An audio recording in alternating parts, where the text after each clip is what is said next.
Well, okay, children, let's gather around. Let's gather around and read a children's book. Let's do it. I'm Brian Lee Durfee, author of The Forgetting Moon, The Blackest Heart, The Lonesome Crown, all published by Simon & Schuster Saga Press. If you saw my book tour video of my fantasy, science fiction, and horror book tour of my library upstairs, you probably saw that I had every single Redwall novel in paperback on one of my shelves. Well, I have a little confession to make. I had just purchased every single one of those through eBay. By the way, eBay had a sell.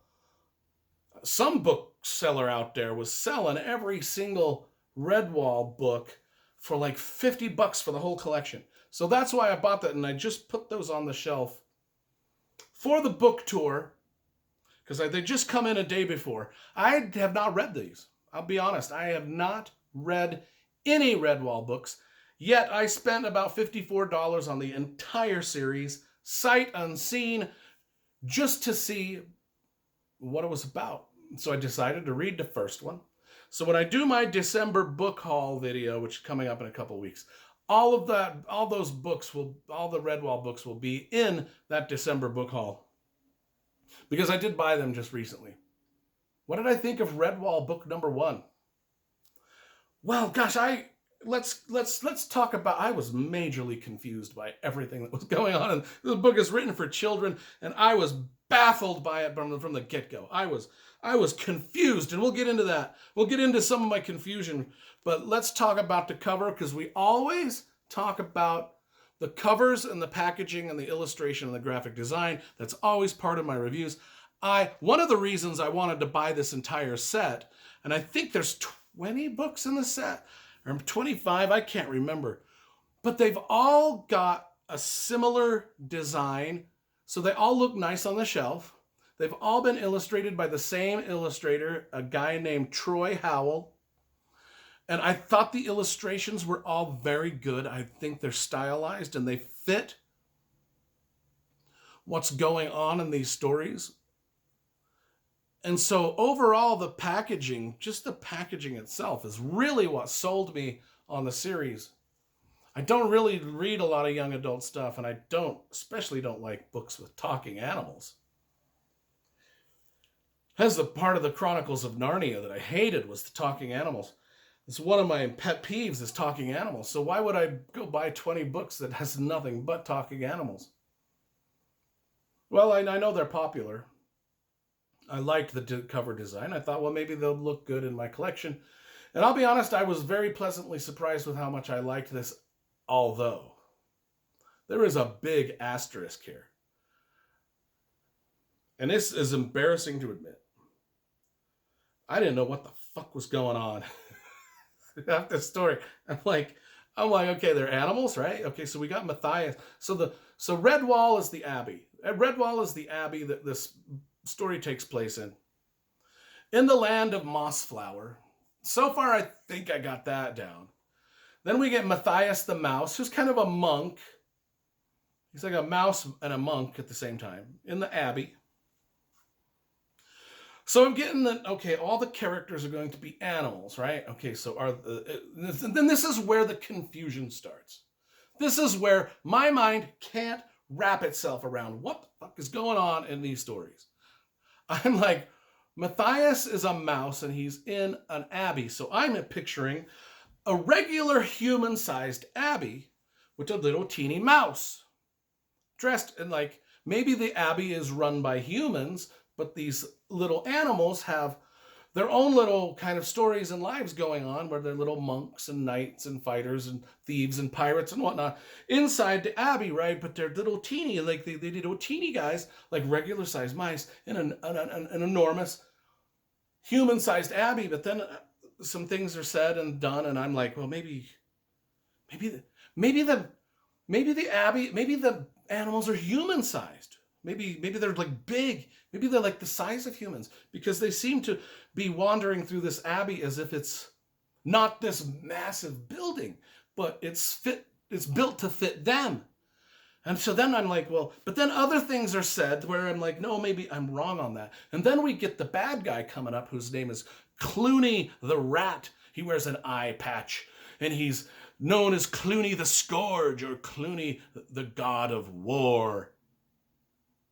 And I'm like, okay, this dude's riding up on a horse-drawn carriage, well, a horse-drawn wagon. And so the horses are pulling a wagon, and a wagon has all of his rat army on it.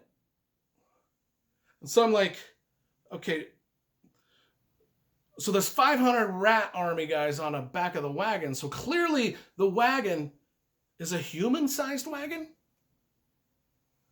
because it's got 500 rats on it. Now, if it was a rat-sized wagon, I wouldn't think 500 rats could fit on it. So I'm still just like, what the goddamn Sam hell motherfucker is happening here? I don't know whether, because they talk about the horses, but they're riding the horses, and so I'm like, are the animals little, and everything is human-sized, like the wagon and the horse? But the abbey seems to be little as it seems to fit the mice and the rats. So now I'm like, I'm actually rereading it to see if I'm missing something. I'm like rereading passages, like, what the hell am I missing?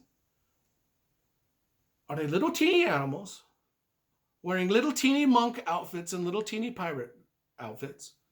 Are they little teeny guys, like normal, like we would see in real life, with human-sized wagons and horses and human-sized abbeys? Or are they big? I don't know. I still don't know. After reading the whole book, I don't know. People, please help me. Help me. And then are there humans in this? Because I'm like, because the cats and the dogs, the wolverines and all the animals, they even catch a grayling fish. They even catch a grayling, which is specific to Alaska. Grayling. I'm like, okay, the grayling fish, and they say it's 2 pounds. I'm like, okay, but I can't figure out if their little mice are carving up a 2-pound grayling. Well, that would be really carving up a whale, a small-sized whale, right? But it seems like it's an actual little gray. I hope I haven't confused you, folks. I hope my review isn't confusing you, and maybe type in the comments what I have missed, because I can't wrap my brain around this.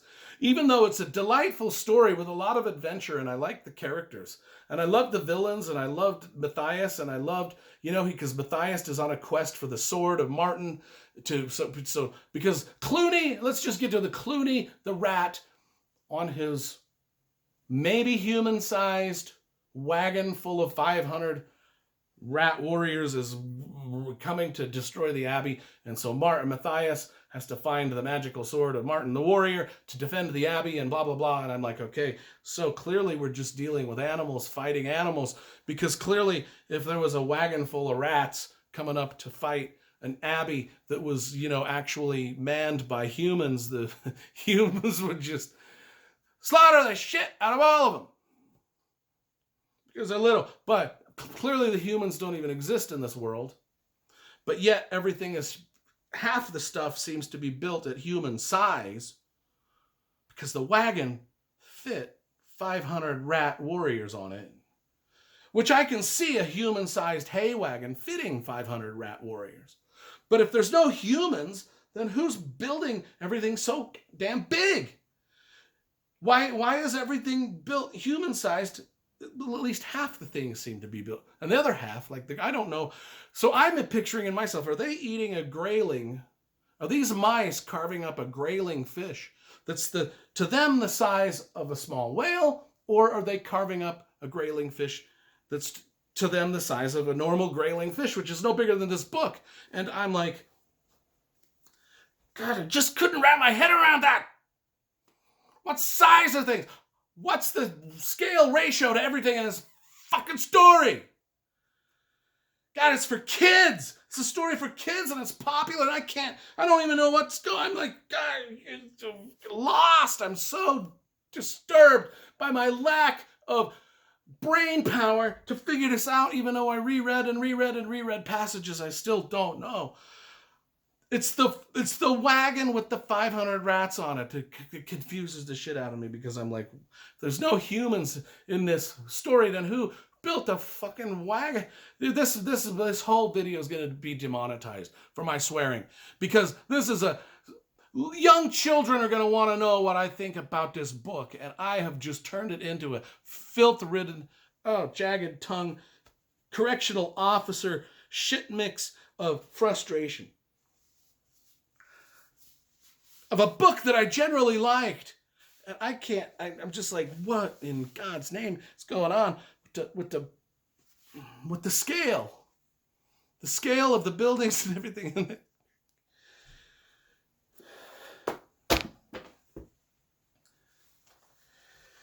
I've worked myself up into just a rage. Oh, God. Redwall. How can this story about these? It was a good story. I give it. I loved the story. I love the writing. The writing is, by the way, freaking awesome. I mean, it puts you right in the medieval setting. It puts you right there. I mean, everything. He knows everything about all the castles. I mean, the guy's researched all the medieval things he needs to research to get this book done. And I'm just like, but you got this dumbass over here in America reading this book about these mice in this abbey, and he's just like, I don't understand. Are the mice big? Are they grown? Are they big? If I was to be in this world, would they be as big as me? Because sometimes it seems like that's what's happening, or would they be little mice? Little. I don't know. I have no clue. Clueless. I'm lost. I don't know what to do. So in the comments, people, please. Please, please, please, in the comments, if you know the answer to the conundrum that I've posed, let me know. In the comments, tell me, are we talking about little teeny mice and little teeny rats riding in hay wagons that are the size of a hay wagon that a human might build? Are they living in an abbey the size of an abbey that a human might build?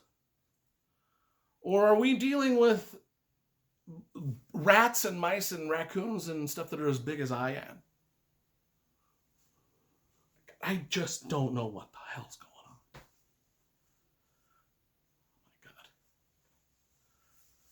Oh my God. I might have to end the YouTube. I might have to just shut down my channel after this. Oh, I'm embarrassed. I'm embarrassed for myself. Overall, the writing in this was top-notch. Confusing. Top-notch. For an idiot like me, kids understand this. I don't. God, I'm beside myself. I'm distraught. I'm literally distraught. I'm vexed. This has vexed me. I'm thoroughly vexed. I give the book an 8.5 out of 10 just for the storytelling and the writing quality and the absolutely fantastic cover. I'm only knocking it by 1.5 because I didn't understand the thing that was happening in it.